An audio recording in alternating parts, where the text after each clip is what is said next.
May the peace of the Lord keep your hearts and minds in this turbulent time for our nation and the world.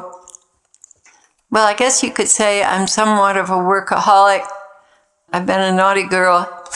Last night when I went to pray, I got distracted by loose ends, so I'd be popping up every 20 minutes. I'd start to get connected to the Lord, and I'd pop up because I had some loose end hanging in my mind, and I kept doing this, and it really messed up the Lord and our prayer time together, and felt very, very badly about it.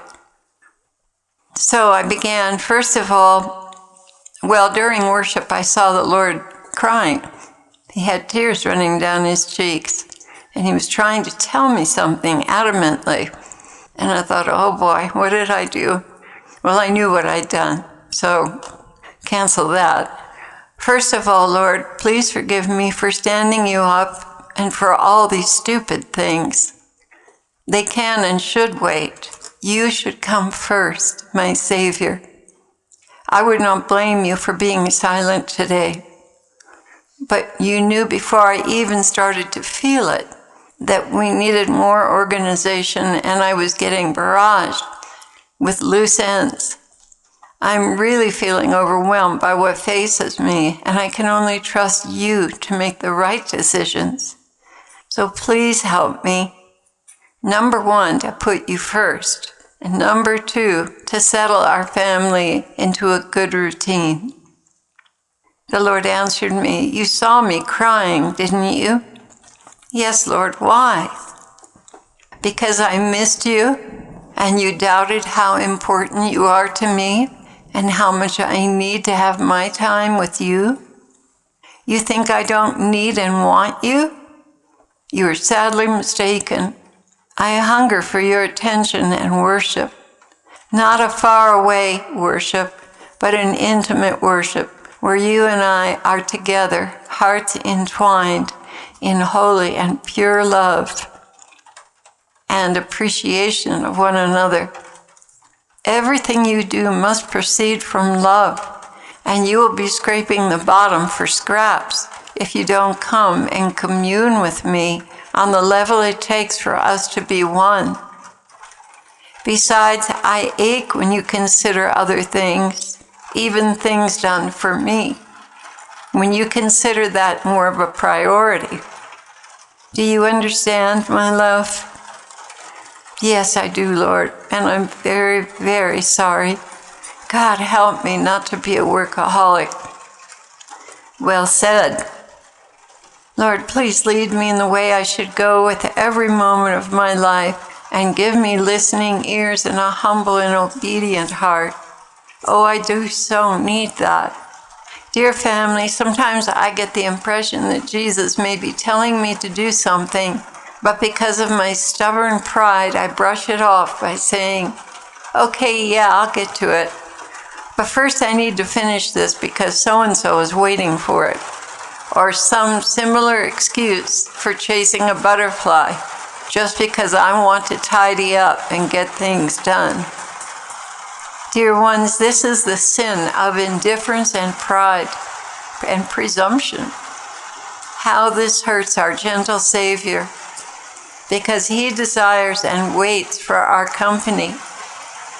It's almost like wanting to start a project, but the house needs cleaning first, and things need organizing and being put away. But that's not what he wants.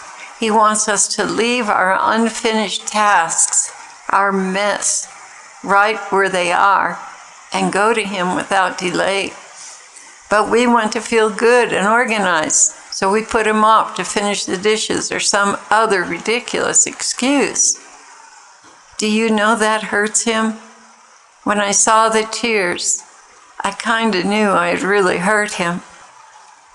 The Lord continued, let's go on, my dear one.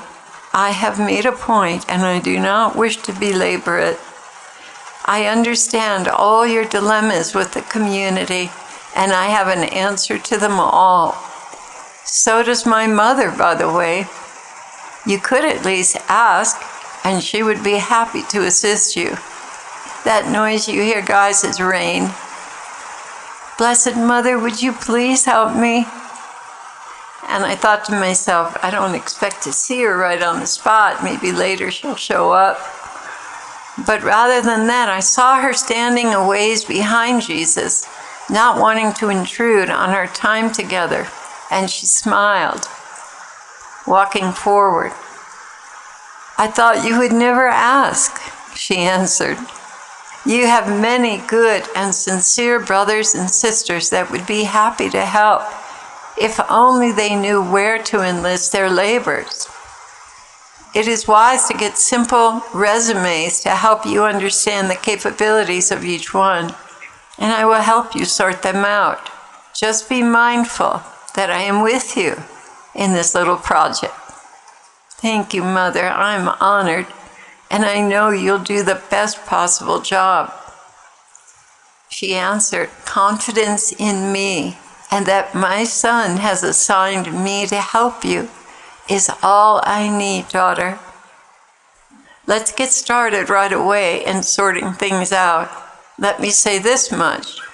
It is not an easy task, but because you all run on love and servanthood, it will be done with the utmost joy and cooperation. This is their home, and everything depends on their faithfulness. Not just in prayers, but with a humble, willing heart. There is need for all of you to recognize the needs of one another and to care about their needs just as much as if they were their own needs. There are a few souls who are very busy and tend to push back and resist when asked to help. My dear ones, you do not see it, but you oftentimes leave Mother stranded with no one to help and no recourse. Yes, I know you are very busy and have much to do, so she has learned to be cautious in asking. However, you need to be selfless in serving, recognizing that she has no one else for the task. When you hold her at arm's length, that affects everything very negatively. First of all, she becomes fatigued by way of frustration and helplessness. She is responsible for all the needs of the community, especially the income necessary for you to operate. My precious souls, you should never respond this way. It reveals a very selfish streak that can be observed by others and replicated in the community, and it leaves her blocked to move forward. I don't think you understand her limitations or frailty. Really, am I frail? I guess I must be. If you did, you would never push her away. I am calling all of you to a deeper respect for your mother and leader. Support her in every possible way and never complain or push back. She will know by your expression if you have other things on your plate to take care of that are pressing. We are also teaching her how to assess those things before she asks. You will have to endure patiently while she finds her way through it all and forgive her for her missteps. Pray for her and give her positive feedback. Never come to her complaining and degrading another member of the community. Always have a heart deeply concerned for the spiritual, emotional, and physical welfare of others.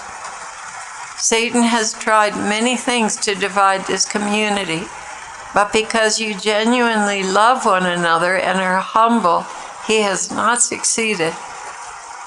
Holiness requires great humility and flexibility, especially always seeking to put the legitimate needs of others before your own.